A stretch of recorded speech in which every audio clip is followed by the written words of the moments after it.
for joining us for this week's Leading Edge. I'm Melissa Andrews in for Jerry Anderson. Residents of the Riverview Terrace Apartment Building in Adrian are still out of their homes as the city tries to help. We'll talk about how with the Adrian City Administrator. Also today, the Susan G. Komen Northwest Ohio Race for the Cure is in a couple weeks. What you need to know about this year's event here in downtown Toledo. But first, a nationwide teacher shortage is being felt right here in Northwest Ohio. Joining me on that subject, Kevin Dalton, president of the Toledo Federation of Teachers, and Toledo Public Schools Senior Director of Talent Acquisition, Lori Reffert. Thanks so much for joining me today to talk about this. So we recently did a story with you guys at TPS and interviewed both of you, and I was pretty shocked about the information that you shared, specifically when we talk about I think you used the examples of math teachers, and there is a shortage right now. I know there are many areas of shortage, but talk about the dire situation that we're looking at with teachers right now.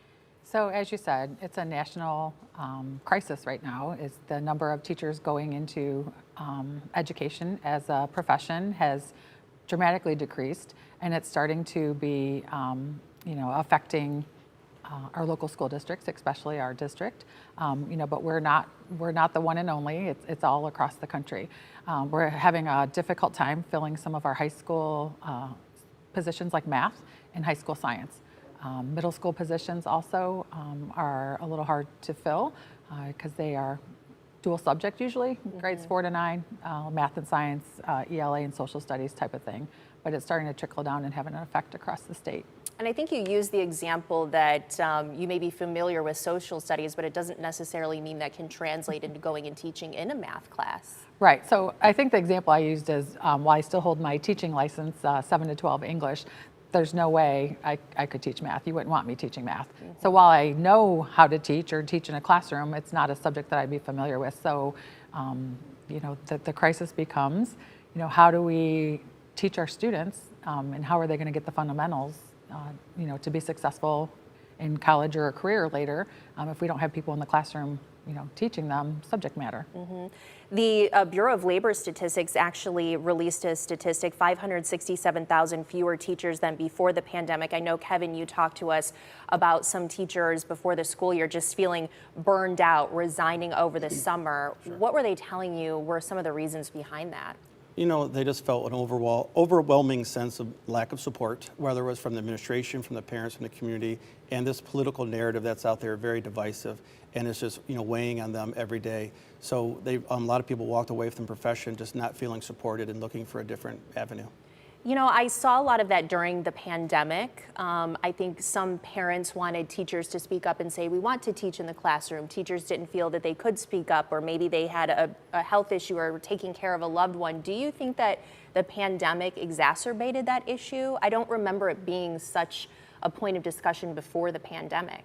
I think pre-pandemic, having vacancies was nothing new in Toledo Public Schools. And I know myself, along with other organizations, American Federation of Teachers, had been reaching and working out with universities, letting them know that we need additional recruits, additional teachers coming to the profession. And then I think the pandemic added so much stress, the uncertainty that came along with trying to navigate the different rules and restrictions during the pandemic added to the stress and the mental fatigue of our members. Yeah, and I think that's kind of the first time that I remember seeing a division in some school districts with parents and teachers, because usually it's been a pretty supportive, environment. And going along with what Mr. Dalton said, I can see that. It's an issue. People expect our teachers to do so many things, and they're teachers. They can't do it all. They feel the stress from home, they feel the stress from the community, they feel the stress from just the narrative that's out there, and it's not good for them, nor is it good for our students. So going along with what Kevin said, we did have a lot of teachers leaving. It was leave the profession. It wasn't to go somewhere else. It was just to leave the profession altogether. And we need more teachers, students who want to be teachers in the pipeline. I also interviewed Dr. Dawn Chanu from BGSU. She is the Dean of the College of Education, and here's what she had to say about this kind of change that she's seeing in education. We've had phone calls from people looking for a special education teacher, or often a Spanish teacher, or a high school calculus teacher, or chemistry and physics. What we're seeing now is pretty unprecedented from my perspective. I had I had email messages this summer, one of them from a superintendent who's looking for a second grade teacher. Like there was a time when there would have been hundreds of applications for a second grade position, and they couldn't find a qualified teacher for a second grade classroom. So I do think we're facing something that is unlike what we've seen before.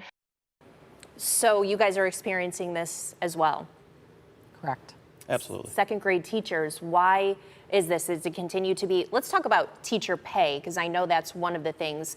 How has the district tried to be competitive, especially in an urban environment, to attract students and teachers? So with our last contract negotiations, the salaries were increased to be more in line with area school districts. So I believe our starting teacher salary is very competitive with the surrounding districts in the state. Do you see it as more of a challenge for an urban district to attract teachers when you're maybe competing with an Ottawa Hills or a Sylvania or a school district like that? You know, I think it's important to note that compensation is probably second on the list of what matters the most to the educators coming in the profession. You know, being valued and treated as a professional and the support is number one. Compensation came in number two. I worked at a national study this past summer, and that was kind of the result of that as well.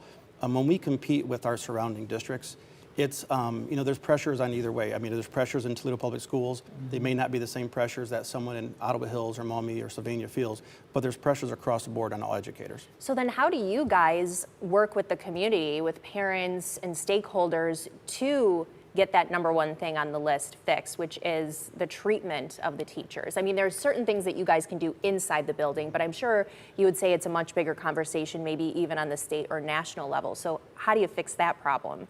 You know, that's a great question. If you have the answer, I'd love to publish it. But I think from our perspective at TFT, you know, we worked in community events this past summer. We gave away over 55,000 books to students and families in the community, not only to build that goodwill, but to establish relationships, to establish that line of communication that can hopefully equate to a consistent communication, a back and forth between the teachers and the parents.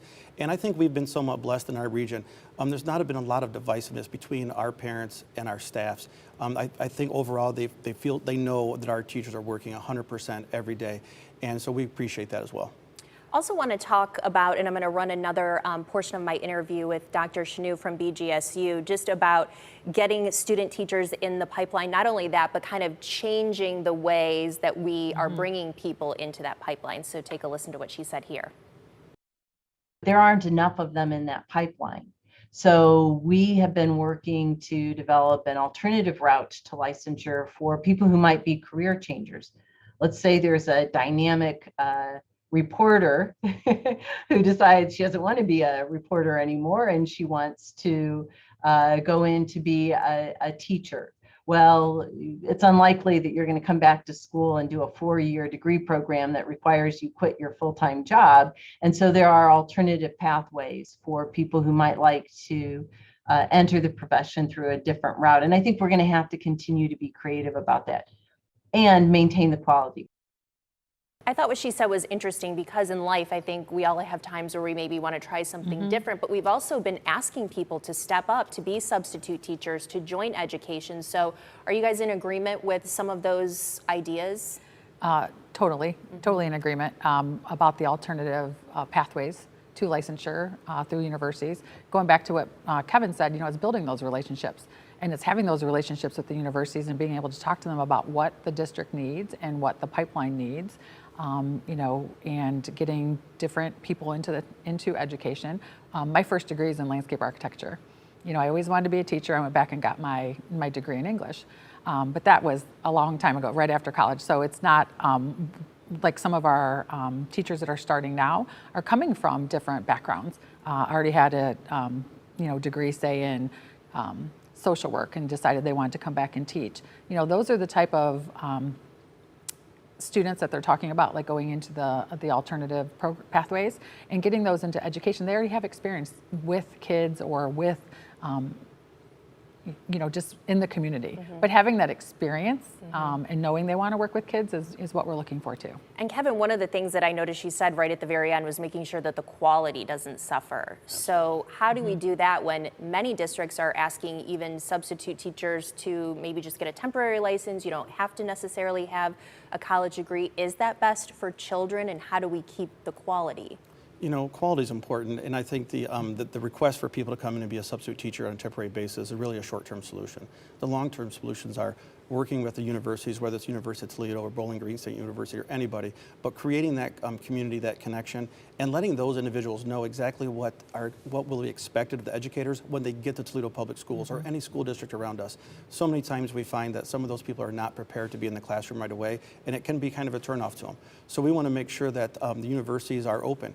I believe there's a variety of options out there, a variety of solutions that could be utilized, and this is now the time to implement some of those. The alternative pathways has worked for us in the past, but we need a diverse workforce. And it's not just African American white, but we need, males in the elementary. We need females at the high school, math and science. There's a wide variety of what diversity can mean, and that's something that TFT is working towards. And you can continue the conversation with social and emotional support and counselors and all of that. I think most districts are short of those too. And we can certainly continue this conversation for a full hour, I'm sure, but we've got to cut it right now. Thank you guys so much for joining us. Kevin and Lori, we definitely appreciate the insight, and hopefully we as a community can support you guys at TPS and the other districts to better this situation. All right, thank you. We're going to take a quick break, and we'll be back with Adrian City Administrator Greg Elliott with how the city's working to help hundreds of residents who have no homes right now. 200 people were forced out of their apartments in Adrian in July when the Riverview Terrace Apartment building was deemed structurally unsafe. They were evacuated with just hours' notice, and since then, the city's been trying to find them a proper place to stay permanently. Here with an update, Adrian City Administrator Greg Elliott. Thanks for joining us, Greg. Thanks for having me. I thought it was a little interesting that the city took such a large role in making sure that these residents, many of whom are disabled or elderly, have a proper place to stay. Why did you guys at the city feel, to the extent that you spent $800,000 to buy another building, why did you feel that sense of responsibility? Well, we viewed it as a crisis. Housing in Lenawee County is in very short supply of any sort. But these are folks of limited means. Probably the most any one of them contributed toward their monthly rent was about $600 a month, some much, much less than that. And to send 175 to 200 of those sorts of people of limited means out into a market where there was literally nothing for them to acquire for their shelter, we viewed as a crisis. And they were accustomed to paying about $600 a month for rent, so it's not like you can just send them anywhere. Yeah, as I say, even if you could afford to pay market rent, you would have a hard time finding an apartment in the area. These folks just don't have any options. And this apartment building was deemed structurally unsafe, and we're not talking about just minor issues, like the walls were separating from the floors, according to this latest engineering report. So this was an immediate need. It was an emergency. Yeah, on the day that this transpired, which was back on, I believe it was July 25th, they were pulling the carpet back up on a unit on the third floor and discovered a crack about 6 inches in width between the wall and the floor.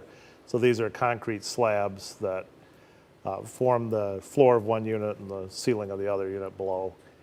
The engineers went in that day, and structural engineers hired by the owner went in that day, or the management company went in that day, and observed all the units. Now all of the units didn't have their carpet pulled back, but they could see the crack pattern on the ceilings below, which was similar to the one that on the third floor that had been discovered on that day, and concluded that pretty much all of the floors and all of the walls had the similar sort of failure. Now, you guys have spent $800,000 to buy the Adrian Inn. I understand some of the residents are there. Others have chosen to stay with friends and family. You told me that there's somewhat of a deadline that's set because of some money issues about how to pay for all this. Talk about that. Yeah, so what we call MISTA, which is the Michigan State Housing Development Authority, and the Salvation Army have provided our local housing agency, Housing Help of Lenawee,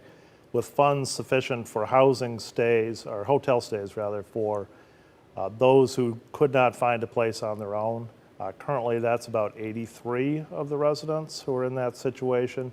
To this point, we've located, and that money is sufficient to run through September 15th. And so currently we've relocated 52 of them to the Adrian Inn, which we now control. So that's a stable situation for those folks. There's 70 rooms there. So we hope to get as many of those people in as we can. There are limitations because it doesn't have an elevator, and so those with disabilities can't get up to second floor rooms. But for those who aren't relocated to the Adrian Inn, that September 15th date is a hard deadline, at which point, if they don't find another option, they're going to be homeless. In your view, how's the ownership of the building been handling this situation? Well, they started out very helpful. Obviously, they're the ones who called us and reported the problem and hired the structural engineer who went through and did that initial assessment, based on which our building official condemned the building. Now, the effect of that condemnation, per the terms of their leases that they had there, was to terminate all those leases. But notwithstanding that fact, they've allowed the residents to keep their stuff in their rooms, have told them that if and when the building's repaired, they have first right of refusal on those rooms again. They did contribute initially toward the hotel stays, although that money has dried up at this point, and in fact, they're seeking reimbursement for some of that. They did have a more expert engineering firm come in out of Chicago, and to this point, who I understand has assessed the reason or the cause for the failure, but up to this point, ownership has not shared that report with us, and we're honestly a little disappointed in that.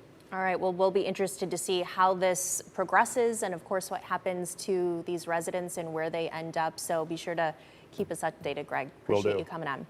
My pleasure. The Susan G. Komen Northwest Ohio Race for the Cure is in just a couple weeks. What's different this year when Leading Edge returns?